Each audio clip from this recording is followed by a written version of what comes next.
और paper education वगैरह सब बढ़िया था। और सिलेक्शन इनका ईपी से होना था, वो तो तय था। ड्रॉप ईयर में ही आपकी बच्ची अभी डॉक्टर बनने जा रही है, कैसा महसूस कर रहे हो और क्या कहना चाहोगे? अब हमारे यहाँ बैच में 40 से 50 बच्चे होते हैं, उस हिसाब से हर बच्चे पे पूरा फोकस रहता है। फिजिक्स हो चाहे केमिस्ट्री हो चाहे बायो हो, प्रॉपर इसने डाउट काउंटर लिए हैं। टीचर्स का फोकस एक एक बच्चे के ऊपर रहता है। नमस्कार दोस्तों, रीनीट 2026 का रिजल्ट आ चुका है और रिजल्ट आए और वहाँ पर ईपी के बच्चे सिलेक्ट ना हो, ऐसा हो नहीं सकता।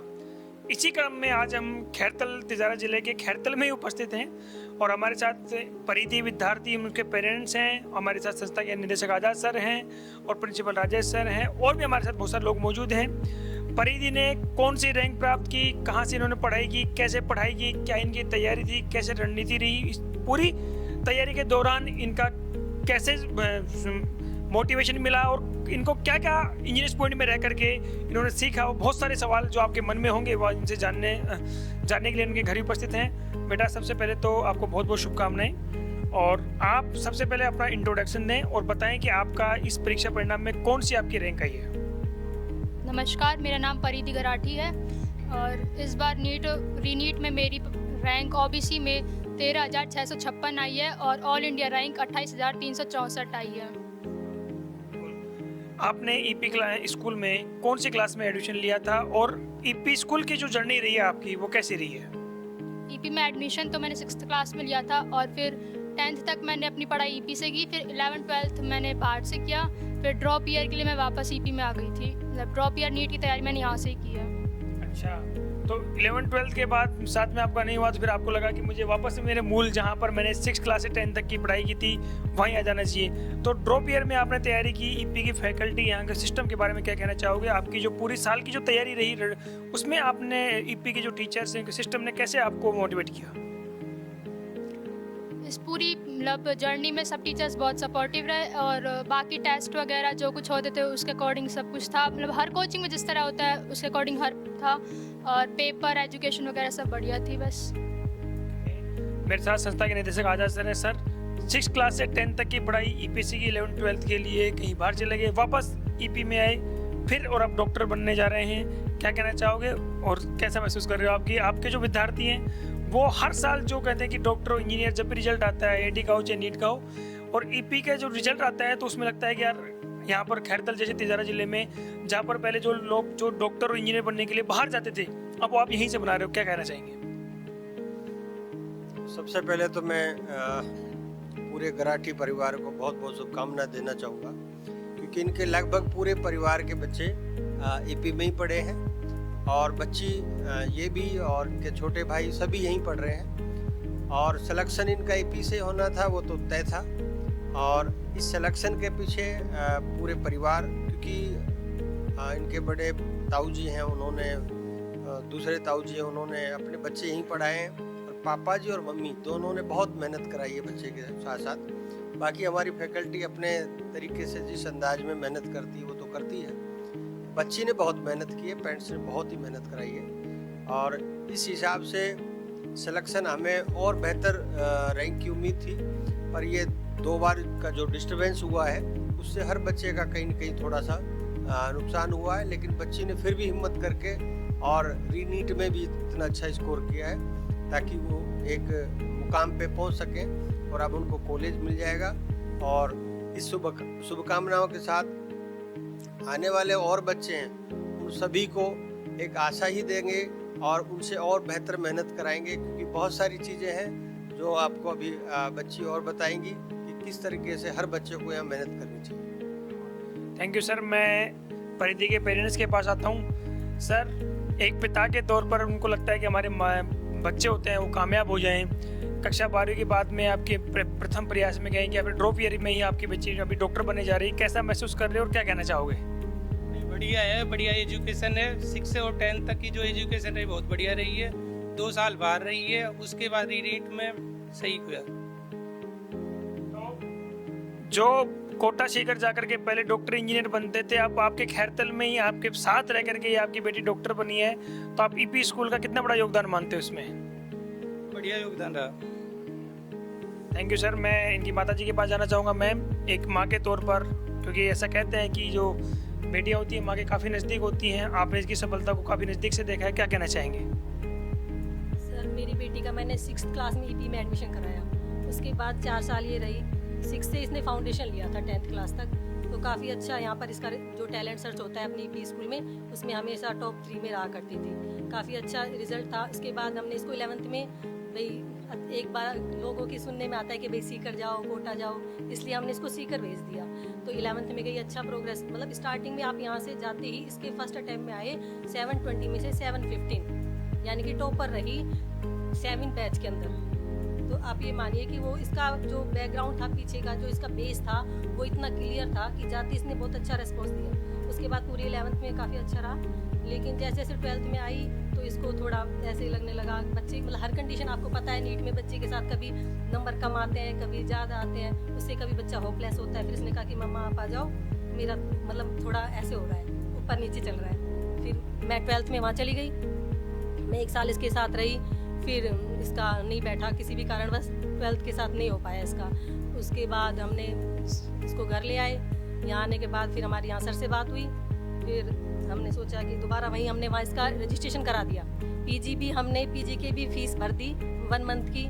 उसके बाद हमारी सर से बात हुई, ऐसे ही बेटा पढ़ता है मेरा, उसकी मतलब से मुझे जाना पड़ा स्कूल में, ऐसे ही नारायण सर से बात हुई, फिर राजीव सर अपने यहाँ घर आए, वीर सिंह सर, उनसे बात हुई, तो इन 3-4 टीचर्स ने मुझे मोटिवेट किया कि मैम आप यहीं रखो। फिर मुझे भी लगा कि बच्ची अकेली रहेगी, कभी होपलेस होती है। फिर इसके पापा ने भी बोला कि 1 साल मैंने मतलब बाहर तुम सबको छोड़ दिया, अब मैं अकेला खाना बना के नहीं रह सकता, अब तो तुम्हें घर आना ही पड़ेगा, या तो इसको पीजी में छोड़ो। फिर मुझे इसका थोड़ा लग रहा था कि ये थोड़ी ऊपर नीचे मतलब होपलेस हो जाया करती थी, थोड़ा सा वो चलता है इसकी लड़की, तो फिर मैंने सोचा कि चलो घर में रहेगी, हम सबके पास रहेगी, को हम भी कोऑपरेट करेंगे, बच्ची का मन लगा रहेगा और सबको भी सुनने को मिलेगा, इसलिए और अच्छा रहा जो हमारा डिसीजन था, बढ़िया रहा, तो हमें सफलता मिली। मैम आप खुद भी कोटा से कर रह के आए हो और वापस आप आपके गांव में आकर के फिर गए कि आपके जो क्षेत्र है वैसे तो जिला बन चुका है, तो बेटा आपने जब 2 साल बाहर तैयारी की, आपको यहाँ के जो टीचर्स हैं और जो वहाँ के टीचर्स में है, क्योंकि आपने बाहर जब जाते थे कहते हैं कि बड़ा नाम होता है, बड़ा सिस्टम होता है, वहाँ पर तो मतलब बहुत सारे बच्चे पढ़ते हैं, वहाँ में आपको यहाँ में क्या अंतर लगा? सर ऐसे कंपेयर तो दोनों चीज़ को अपन कर नहीं सकते, हर जगह हर चीज़ अपनी जगह बेस्ट ही है, पर हाँ ये था कि इधर मतलब बच्चे थोड़े कम रहते हैं, टीचर का हर पर फोकस रहता है, उधर थोड़ा कंजस्टेड, मतलब बहुत ज़्यादा एक बैच से 500-600 बच्चे होते हैं, तो उस अकॉर्डिंग ध्यान जाता नहीं है टीचर्स का। और यहाँ पर बच्चे थोड़े ऐसे ही थे, मतलब कम थे वो, अकॉर्डिंग टू स्ट्रेंथ बच्चों की कम थी, तो टीचर्स का हर पर फोकस रहता था, तो सबने बहुत सपोर्ट किया बस। Thank you sir. मैं संस्था के जो प्रिंसिपल हैं राजेश सर 6 क्लास से 10th क्लास तक ये गुड़िया आपके पास पढ़ी है, कैसी इसकी परफॉर्मेंस थी कक्षा 6 से और 10वीं तक की? 6ठी से 10वीं तक बच्चे की बहुत अच्छी परफॉर्मेंस रही है, टॉप भी किया बच्ची ने, और 12वीं क्लास बाहर रह करके वापस ईपी के अंदर आई, और ईपी के अंदर इसने खूब मेहनत करी, डाउट काउंटर रहे। अभी बच्ची ने बताया कि स्पेशल व्यक्तिगत रूप से बच्चों पर पूरा ध्यान दिया जाता है, क्योंकि बच्चे की संख्या कम है, और कम होने के बाद टीचर्स का फोकस एक बच्चे के ऊपर रहता है, एक बच्चे के ऊपर फोकस रहने के कारण से बच्चों पर सबका ध्यान रहता है, और उसी प्रकार से सभी टीचर्स पूरी मेहनत करते हैं, पूरी टीम मेहनत करती है, और उसका परिणाम है कि आज बच्चों का सिलेक्शन हुआ है, पूरी मेहनत की बच्चे ने। Thank you sir. मैं वापस गुड़िया के पास आना चाहता हूँ कि आपने कहा कि बेस्ट साइज जो होता है वो एक यहाँ होता है, पर प्रत्येक बच्चे के ऊपर ध्यान होता है। अभी जो आपके छोटे भाई बहन इस वीडियो को देख रहे हैं, जो आपको सुन रहे हैं, जो भविष्य में डॉक्टर बनना चाहते हैं, आप उनको क्या मैसेज देना चाहोगे?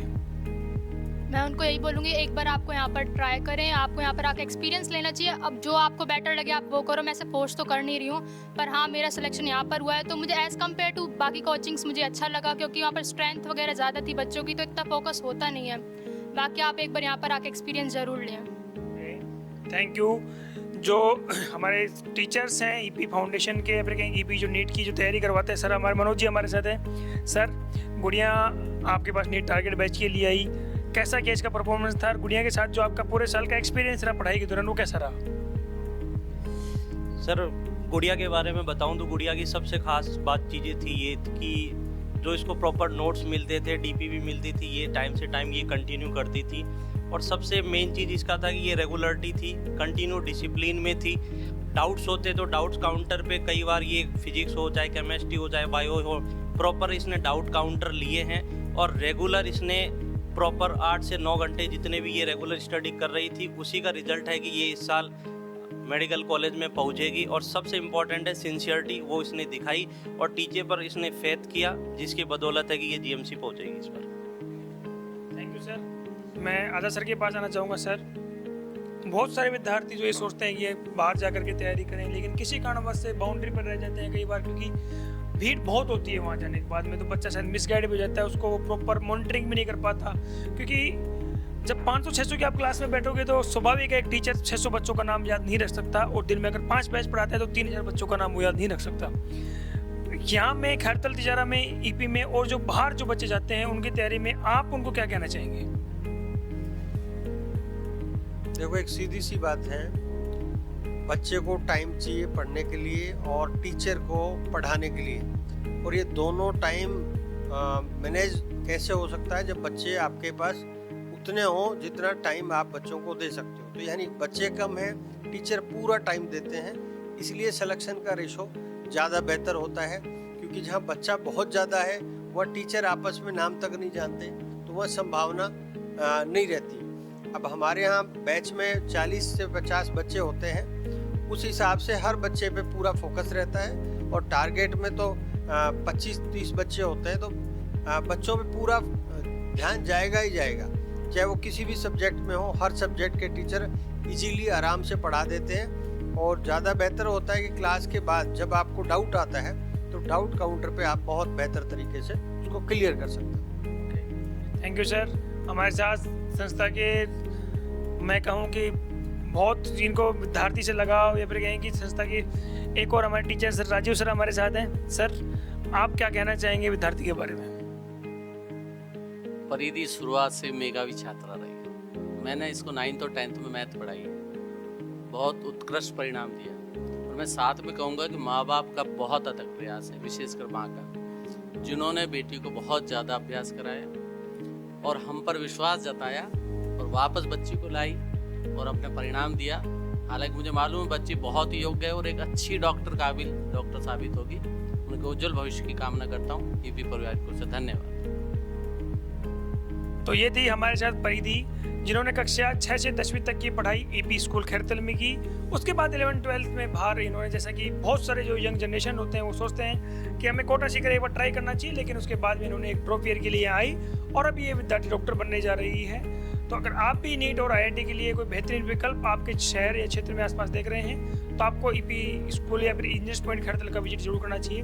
मेरा अंतिम सवाल नारायण सर आपसे रहेगा कि ये आपकी भी छात्रा रही है परिधि, तो इसका आपके साथ जब आपने पढ़ा इसको तो इसका क्या मतलब रहता था सिस्टम की, कितनी इंटेलिजेंट थी क्लास में, कैसे इसकी क्या एक्टिविटीज रहती थी? सबसे पहले तो परिधि और whole family congratulations to all of you. और परिधि सर, मैं मेरे 10th क्लास के बैच में सबसे एक्स्ट्रा ऑर्डिनरी लड़की थी, दैट इज़ द रियलिटी। अब जो भी रहा, ये रीनीट हुआ, पहले इसका स्कोर और भी अच्छा था, बट अभी इसको गवर्नमेंट कॉलेज मिल रहा है। पहले तो इसके लिए बहुत बहुत शुभकामनाएं। लेकिन मैं आपको मार्क माई वर्ड, मैं अभी बोल रहा हूँ कि ये बहुत शानदार पीजी करने वाली है डेफिनेटली, और ये बहुत ही ब्रिलियंट डॉक्टर बनेगी जिस भी डिवीज़न में जाएगी, क्योंकि हमने इसको देखा है। इसका IQ लेवल बहुत ही एक्स्ट्रा ऑर्डिनरी था, ये रटने में नहीं, बहुत ही अच्छा ब्रेन था इसका, बहुत शार्प दिमाग की लड़की है। तो अगेन आई एम कॉन्ग्रेचुलेसन परिधि, थैंक यू बेटा।